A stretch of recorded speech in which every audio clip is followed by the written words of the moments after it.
Dear BlackRock, stop ruining my beer. Today we're going to be talking about corporate interests, investment firms, and how they might be destroying one of your favorite breweries.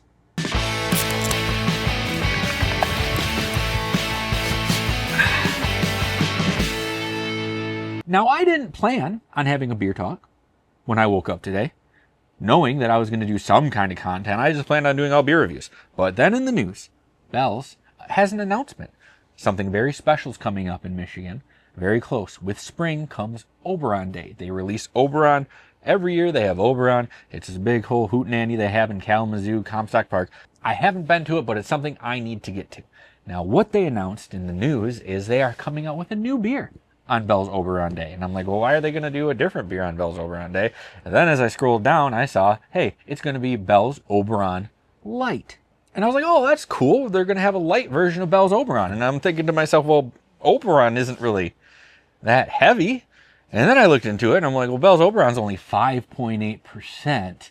And Bell's Oberon Light is going to be 4%. So let's rewind the clocks to 2021, where craft beer was still kind of on its boom. It might have seen a little bit of wavering, might have been tilting that nose down, but Larry Bell was ready to get out of the game, and he might have been ready a little bit before that. And I think the original plan was to give the brewery to his daughter, and his daughter's like, I don't want nothing to do with that. So Larry Bell, he didn't really have much of a choice, because he got this big, huge brewery that's worth multiple millions of dollars. And who's going to buy it? When you look at all the, who outright owns their own big brewery that would come in and be like, oh, this is cool. So he ended up selling his brewery to Lion Little Beverage distribution or beer company. I don't know what the hell it is. It's an Australian brand. They have Australia, New Zealand, and then they have 2 breweries in the United States when I was digging. And I was like, oh, what's the other brewery? And it is New Belgian Brewing Company, Voodoo Ranger, Fat Tire. And then when I said Fat Tire, I'm like, well, didn't they just ruin Fat Tire? Like, it used to be this delicious red ale, and now it's just like this clear Bud Light looking beer, Busch Light looking beer. And I'm not saying there's problems with those beers. What I'm saying is there's a problem with these breweries thinking that they need a Bud Light or a Busch Light.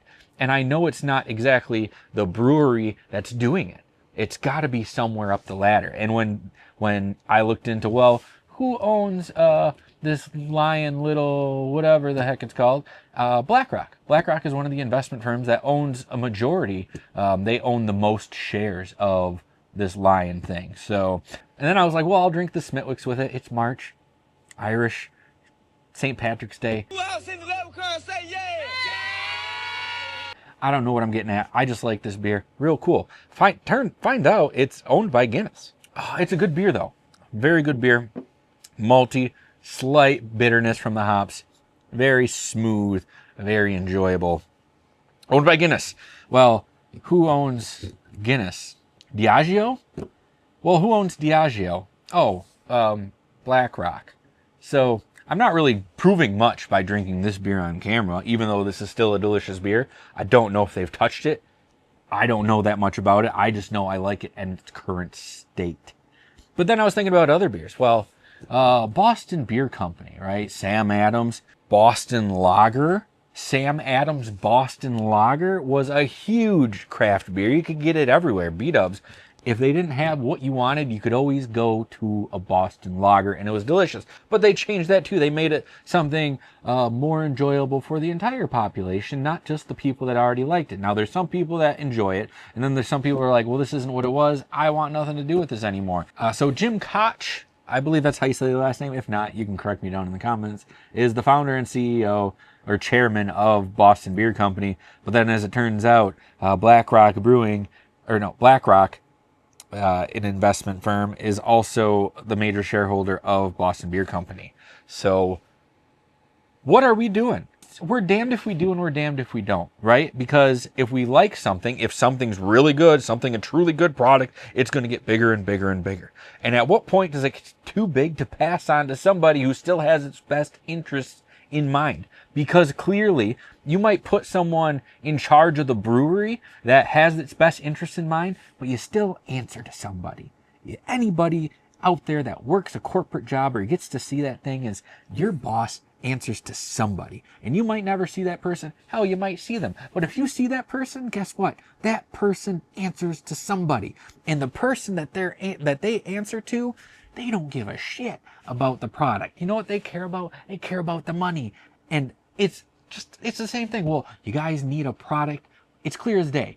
You guys need a product like Busch Light, Bud Light, Miller Light. It's just got to blow up. You need something like that. You don't. We don't need it. I'm tired of thinking that we do need it. I'm tired of just seeing the same old thing. Is this the end of Bell's Brewery?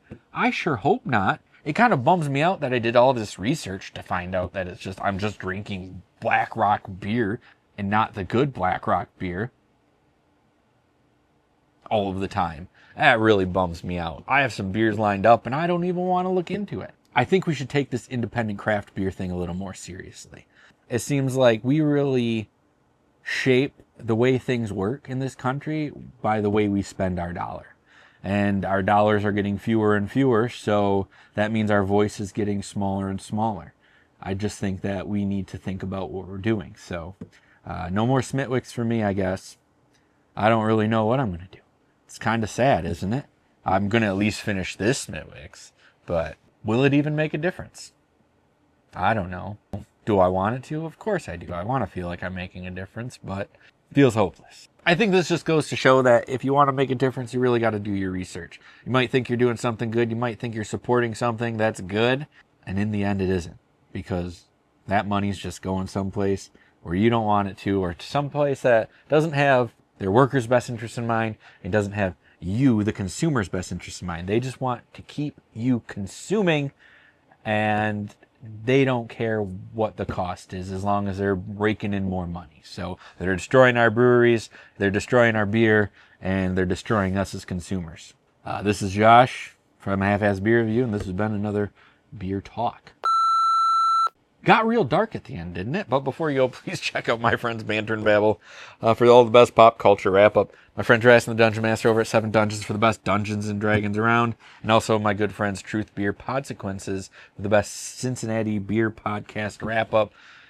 I'm going to put the links down there. You're going to enjoy all of it. It's great. If you're nerdy, if you're into pop culture stuff, if you're into beer stuff, if you're just into having a good time, check them all out. It's awesome. And always remember to please keep those fridges full and have a great night.